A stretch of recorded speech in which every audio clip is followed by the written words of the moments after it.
In this session of the Opening Up Classical Studies event, we're going to be interviewing Edith Hall. And by we, I mean we. Our studio audience here, I've got some questions, and we've had some questions in advance already. But if there's something that you would like to ask Edith Hall, who is Professor of Classics at King's College London and has published 25 books on ancient Greek and Roman culture and therefore knows much about it, then do put those in the chat box, or you can email us studenthub@open.ac.uk. So Edith, you're here to talk about your latest book, Aristotle's Way. I am. How ancient wisdom can change your life. So tell us about the book. This is a book that's taken me actually 30 years to write. Actually, if not to write, but to think about. So I was looking very hard. I was a very miserable teenager in lots of ways. I couldn't really figure out, because I wasn't religious, sort of basic rules of how I should behave and everything. And it was just after the 60s, it was in the 70s, and there was an awful lot of sort of moral chaos out there, and women's lib and all the rest of it. And it was when I went to university that I discovered that the ancient Greek philosophers had devoted a very great amount of time to thinking about how can we best live a good life that will make us happy. And they actually saw happiness as a sort of skill, that you could actually develop techniques for getting happy. Now, I wanted to be happy, of course, and I actually found Aristotle far more appealing. There are several other kinds of ethical, that's moral systems. The Stoics, the Epicureans, Platonism, they had discussions about which was the best way. The one that appealed to me was Aristotle. I tried it, and 40 years later, I think I am as happy as I ever could have been, given what I was born with and the good and bad luck that I've had. I think I have maximised my potential for happiness. So what is it in particular amongst the range that you had to choose from that Aristotle offers you that the others didn't? Aristotle's the one who actually emphasises free will most. Some of the other systems are more fatalistic, like things happen that are terrible and you just got to learn to put up with it. I mean, that's basically Stoicism. Aristotle says, no, you've got a huge amount of choice and a huge amount of control. You are the pilot at the dashboard, and you can really figure out how to make really the best possible version of yourself. He says there is a strange correlation between trying to be a good person, fair to others, and happiness. And he thinks that's actually not just because if you're nice to someone else, they're going to be nice back and you'll have a virtuous circle of goodwill, but it actually kicks off inside you a very internal, private state of peace of mind, which allows you to basically go to bed every night, look in the mirror, knowing you haven't done anything really horrible to anybody. And in fact, you might have done some things that you're really quite proud of in terms of helping other people. You will sleep better, and you can sort of build on this every day. And it allows you, it means that you minimise guilt, remorse, crying over spilt milk, regret, because you can always tell yourself, at least I tried to do the right thing, even if you're not successful. So basically, he's very deathbed focused, actually. He wants you to imagine your whole life forward, and that you can really die on your deathbed, just like going to bed every night looking in the mirror, saying, well, I did everything I could to live the best possible life I could under the circumstances, and I am at peace with myself because of that. I have no real regrets. It's funny, my mother loved Edith Piaf, who sang Je ne regrette rien. And I think that's partly why she called me Edith. But I wouldn't go around recommending it if I didn't genuinely believe that it can help us be much happier, not only as individuals, but Aristotle himself said, if everybody did this together, we would also make a much, much better society. If we treated everybody that we meet as if they were a member of our family we really loved, the same kind of reciprocal respect and trust, then you would build from the bottom up the perfect society. That's his political theory. You don't start from the top and say, let's design the state from the top, which is what Plato had done. We're going to have this government and this priest and that head of state and this army. No, you start from how good is your relationship with the person that you live with your child, with your husband or your partner. How much have you put into that relationship?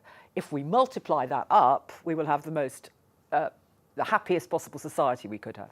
So I have to ask, after our mini Dionysia here, would this have helped Medea? Yes, it would, because what Medea, in that actually very speech that we had, it fits in beautifully. What she's doing is actually called deliberating. She is making a decision, okay? And Aristotle devoted a large part of his most famous book, which is called the Nicomachean Ethics. Sounds off-putting, actually. His son was called Nicomachus, and he dedicated it to it. It just means the ethics I've written for my son, right? And he says that making a decision is the most important skill anybody can develop, but it's quite complicated. There's actually an 8-point program he offers for making any decision. And actually, the very first thing you do is take your time. You never, ever act precipitately. Precipitately means like falling off a cliff very fast, head first. You buy the maximum amount of time. So Medea gives herself a speech of exactly 5 minutes to make her mind up, and because her husband has just left her, is not in a fit state, and he absolutely says that you have to get to a state of reasonable calm.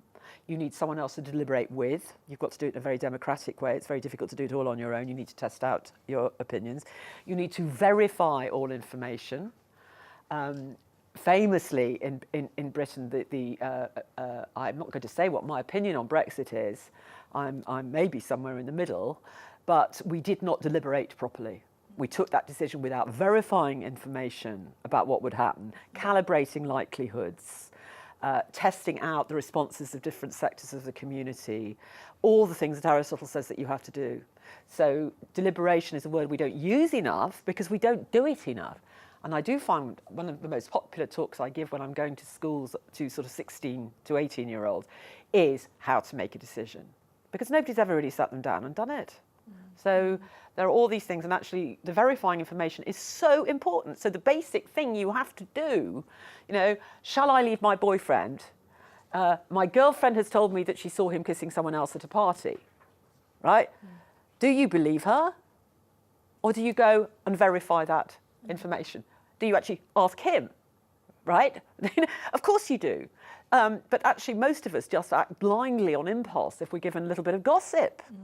So that has helped me more than anything, because in fact one of my own faults, and he asks you to look at yourself very candidly, Aristotle, he actually gives you a questionnaire to find out what your worst faults are.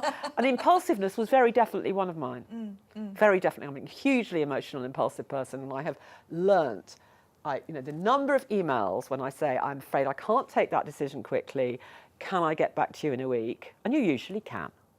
So would you say that the main thing that's changed for you in terms of your own behaviour is that decision-making process, that you've got these measures in place that enable you to act slightly differently? Yes, I spend a lot more time. I don't do like mindfulness, like sort of Buddhist hippie stuff. I spend an awful lot of time thinking about how I'm going to act and why. Yeah. Right? Thinking through even quite small decisions. In my job, I'm responsible. I mean, I am a parent of young adults, but I'm also responsible as a university teacher for a very large number in loco parentis, right? I am in a parental role. So how I deal with them and what I say to them can have huge consequences in terms of their morale, in terms of their futures. So it is my responsibility to do that. I don't watch much TV. I don't even like having music on. I spend every available minute I can not looking at computers and email, but actually thinking about my relationships, believe it or not, and my job. But the most useful thing to me was actually that questionnaire, because Aristotle, I discovered when I really stared at myself in the face, and it was very hard. You will not get happy if you're not honest, if you're in denial, right? If you actually like nasty gossip and don't say, yes, I like nasty gossip, but I'm going to try not to do it, then you won't get happy. So I had to be very honest, and I discovered that impulsiveness was one. The other one I really score very highly on is vindictiveness. I love revenge. Absolutely, and I had to be really honest with myself. I was spending far too much of my time nursing wounds and figuring out how to get back at people. Trait, though, it is. It's one of the reasons I love the Greeks. But I had to let it go. It does not make you happy. In fact, Aristotle's sort of motto is learn to live well. That doesn't mean to eat a lot of good food. It means to live the best life that you can. Just make the best version of yourself, right, with what you've given. And I was not doing that by spending all of this time getting back at people who had usually attacked me, and I then know if I'm doing my best every day, if they're attacking me, it's out of bad motives. That they don't have good motives if I'm doing my best, right? They have envious motives or vindictive ones themselves, so they don't matter. And the freedom that comes from doing what Aristotle says, which is living well is the best revenge. People who damaged me 30 years ago, actually what bizarrely will hurt them most, if they still feel like that, is that I'm happy. Do you see what I mean? Absolutely. It is the best revenge. Yeah, no, absolutely. Sylvia recommends the book. Yes, she said it's highly recommended, and Susan as well says that she needs the book. It seems like a book for life, so a lot of good advice as well. But I know we've gotten a lot of questions through, so if you have questions in the chat as well, just put them. I know Edith would love to hear them. And do we want some questions from some students for Edith? We certainly do, but may I take one first from our studio audience? I'm here because Rebecca would like to ask a question. What other Greek writers have influenced the way you live your life? Oh, certainly Aristophanes, who we were talking about. He and Aristotle are actually my two big heroes. It's just accident they both begin with Aristo, which means best, actually. So it's sort of appropriate. But the humorous angle on things, by studying quite closely how Aristophanes does that, because he's actually trying to community and consensus build. The theatre, he gets the laughs when everybody responds in the same way, but to very, very difficult problems often. And I always had a penchant for humour. I mean, I'm told I was a child who liked to make people laugh. But I've learned that it's actually an incredible instrument of political consensus. So if I'm in committee meetings where there's a lot of huge disagreement, bitter opposition maybe from the other side, if you can get them to laugh, it's a really powerful way of building consensus. If you've got a very difficult emotional situation with someone you love very much, managing to make each other laugh can defuse it because it reminds you how much you've got in common because you're laughing at the same thing.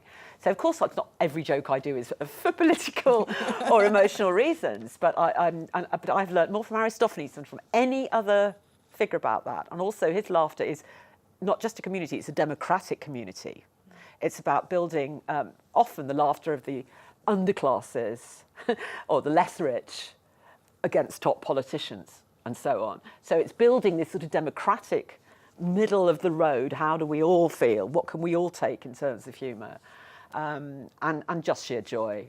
So that's him plus Aristotle. Aristotle loves humour as well, but he says that too many people use it destructively to laugh at people who are vulnerable or in bullying situations to gang up on people. The point is, laughter can be used for good or bad. But if you use it for good, I would go so far as an atheist to say it's a God-given gift. As far as we know, other animals, right, we're just an advanced animal. As far as we know, other animals, well, some people think that some apes have a sense of the absurd. But the ability to tell a story that will get the entire chimpanzee community feeling at ease with each other appears not to be available to them. Let's take some questions from people at home. Yeah, we've Very good question, Rebecca. we've had a fantastic question through the chat. Kim Mason says, "We love Seneca and we think we don't like Aristotle. Can you change our students' minds? They're studying OCR." I don't know if I can change our students' minds. I find Seneca is a Stoic, and that Stoicism is the most popular of these secular moral systems in ancient Rome. The system basically is a dualistic one. It says that you're full of passions and emotions and sex drives and anger. These must be quelled. You must control them. They are not nice, all right? Aristotle has a triple system. He's the only one who does, where he says, let's take anger, okay, that there is bad anger, which is having far too much of it with the wrong people at the wrong time. That means you hit your child because your boss is at you, or you're angry with everybody every day. Having no anger, which is what the Stoic wants, is, if you're an Aristotelian, equally culpable, because it means you will not get into the headmaster's study if your child is being bullied. You will not take someone to court for legal redress if they have smashed into your car drunk and broken your leg. All right? No anger. He says you cannot be an effective moral agent if you never get angry. Martin Luther King wouldn't have done what he did, even though he did it peaceably, if he wasn't deeply angry, right? So you can use it for good. And I, as a very emotional person, finding the right thing, he calls it the mean, Aristotle calls it the mean, on anything, whatever it is. And he says sex is great. It's absolutely great, in the right amount, with the right person, in the right context, for the right reasons. If you have no sex drive, you are not going to be able to have a fully happy life, he says, because you can't make the right kind of relationship. If you have too much sex drive, you certainly can't make one, because you'll be a sexaholic and upset people. So for me, this triple system with the healthy mean is much more appealing than just sit on biological drives and emotions. It certainly worked for me. Wonderful. And we've had some questions as well from people at Runshaw College. Yes, and they've actually sent some photos with their questions as well. So this is Runshaw College Year 2 students at Mycenae, and they're asking which 3 characters from Greek mythology, particularly the Trojan War, would you have dinner with and why? From the Trojan War?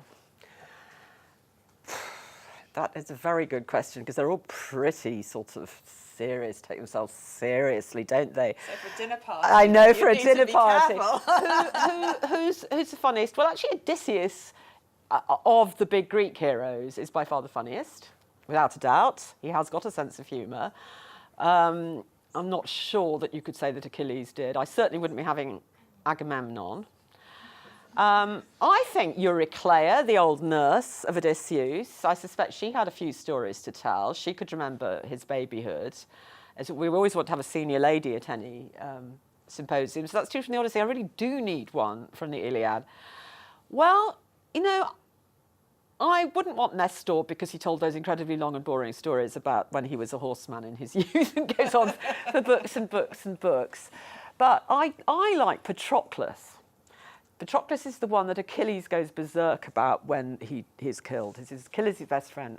And he's one of the only heroes in all of Homer that we're told he was kind. There is a specific word.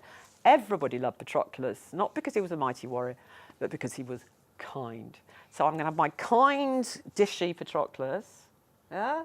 My witty, wry, weather-beaten old sea captain of an Odysseus, and his old nurse to take the wind out of all the young men's sails. As my other woman. Kim and her students love the point about Martin Luther King and about being positive and harnessing that positivity. Yeah. And Sylvia says that you get a lot of angry tweets from Stoics, but aren't they meant to be stoic? So final question that we're going to have from somebody in our studio is Lizzie. Hello. Why is it you prefer the Greeks over the Romans? Oh, briefly, Edith.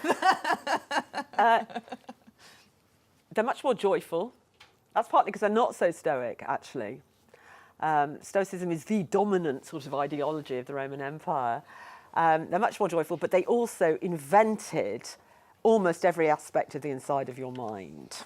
The Romans were very good at roads, very good at aqueducts, very good at running armies, right?